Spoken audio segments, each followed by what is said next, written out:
বাঙালি প্রায় বাড়িতেই সকালবেলার নাস্তা হিসাবে চা আর রুটি খাওয়া হয়। নর্মালি আমার হচ্ছে দুধ চা তো অনেক পছন্দ, তোমরা সবাই জানো। আর যদি পরোটা দিয়ে দুধ চা হয়ে যায় তাহলে তো কথাই নাই।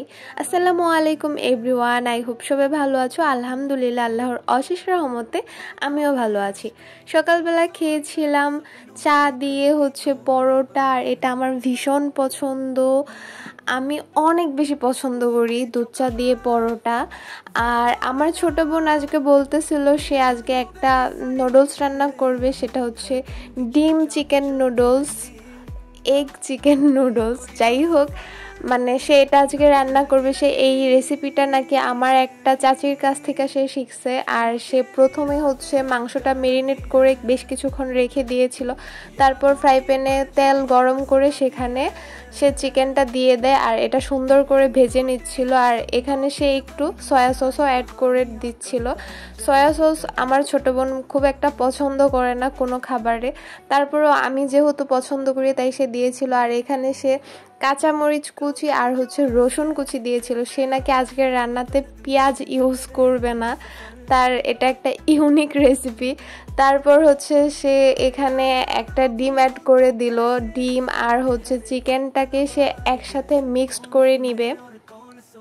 আমি তো ওর রান্না দেখে অনেক বেশি ভয় পাচ্ছিলাম যে আদৌ কি আমরা এটা খেতে পারবো কিনা। সে বলতেছিল তুই দেখ, অবশ্যই খেতে পারবি আর এটার অনেক বেশি মজা হবে, তুই জাস্ট চেটেপুটে খাবি, এগুলো বলে বলে সে রান্না করতেছিল।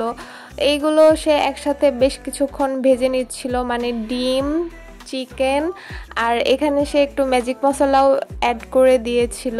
তারপর হচ্ছে এগুলো সে সুন্দর মতো ভেজে নিচ্ছে। তোমাদেরকে বলে রাখা ভালো, সে যখন মাংস মেরিনেট করছে সেখানেও সে তেমন কিছু ইউজ করে নাই, শুধুমাত্র একটু হলুদের গুঁড়ো ইউজ করছিল আর মরিচের গুঁড়াও সে দেয় নাই। মানে কি রান্না করতেছিল সে। এই তো তারপর হচ্ছে সে এখানে নুডলসগুলো অ্যাড করে দিচ্ছিল, মানে চিকেনের আর হচ্ছে ডিমের মাঝখানে সে এখন নুডলসগুলো দিয়ে দিছে। আর এখন এগুলো একসাথে খুব সুন্দর করে মিক্সড করে নিবে। মানে আমাদের হচ্ছে ফ্রাই প্যানের তুলনায় নুডলস অনেক বেশি হয়ে গেছিল, তাই সে কাঁটা চামচ ইউজ করে সে এটা সুন্দর করে একসাথে মিক্সড করে নিয়েছে, যাতে করে সব কিছু একসাথে মিক্সিং হয়। তা না হলে তো মানে আলাদা আলাদা থাকবে, ভাল লাগবে না। তো লাস্ট পর্যায়ে দেখা গেছে হালকা একটু বেশি ফ্রাই হয়ে গেছিল।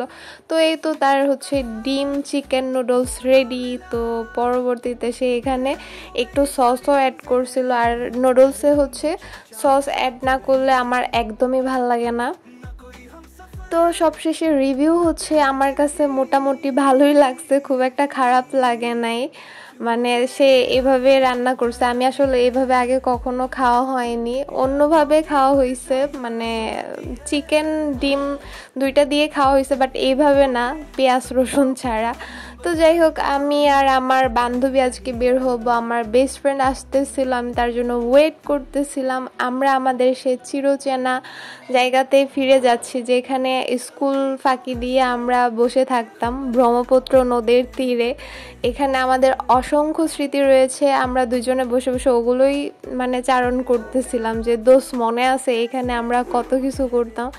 এরপর হচ্ছে মানে আমাদের একটা ভাইয়া আসছিল, সেও হচ্ছে তার স্মৃতিগুলো আমাদেরকে বলতেছিল। তো আমরা দুইজনে বসে বসে মানে ওই ভাইয়ার স্টোরিগুলো শুনতেছিলাম। তো এই তো তারপর হচ্ছে এগ্রিকালচার ইউনিভার্সিটির এরিয়াতে চলে আসছি, মানে হচ্ছে এটা উদীচীর মানে বলে উদীচীর এখানে জায়গাগুলো এত সুন্দর, মানে সেটা বলার মতো না। আর এখন তো রাস্তা একদম অনেক সুন্দর করে ফেলছে, অনেক বেশি ভালো লাগে। তারপর আমরা উদীচীর ওইখানে একটা মানে মজার ফুচকা আর হচ্ছে চটপটি অর্ডার করি, যদিও তাদের চটপটিটা খুব একটা মজা ছিল না, কিন্তু আমার ফুচকাটা অনেক বেশি মজা ছিল। তারা প্রথমে বলতেছিল যে চটপটি খাবে, ফুচকা খাবে না, তাদের কাছে চটপটি বেশি ভালো লাগে। কিন্তু পরবর্তীতে যখন আমার ফুচকা তারা খাইছে, বলে কি তোর ফুচকাটাই বেশি মজার ছিল, চটপটি বেশি একটা ভালো ছিল না। তারপর কিয়া মার্কেটে সে ভাইরাল প্লেস চা খাওয়ার জন্য, যেটা মানে খুবই ফেমাস, এখানে চলে আসে। আর এখানকার দুধ চা তো আমার অনেক বেশি পছন্দ। এখানে শুধু দুধ চা না, এখানে হচ্ছে মানে রং চাটাও অনেক বেশি মজা লাগে, বাট আমি তো রং চা খাই না, আমার কাছে দুধ চাই সবসময় খাওয়া হয়। তো দুধ চাটা খেয়েছিলাম, তো এরপরে হচ্ছে বাসায় চলে আসছে। তারপর নিঝুম হচ্ছে সেও চটপটি বানাইছিল, আইসা চটপটি দিয়ে গেল। আর চটপটিটা আলহামদুলিল্লাহ অনেক ভালো ছিল। তো আজকের ভিডিও এই পর্যন্ত। কে কোন জায়গা থেকে আমার ভিডিওটা দেখতেছো অবশ্যই কমেন্ট বক্সে জানাবা, আর সবাই আমার জন্য দোয়া করবা। তোমরাও ভালো থাকবা। আসসালামু আলাইকুম, আল্লাহ হাফিজ।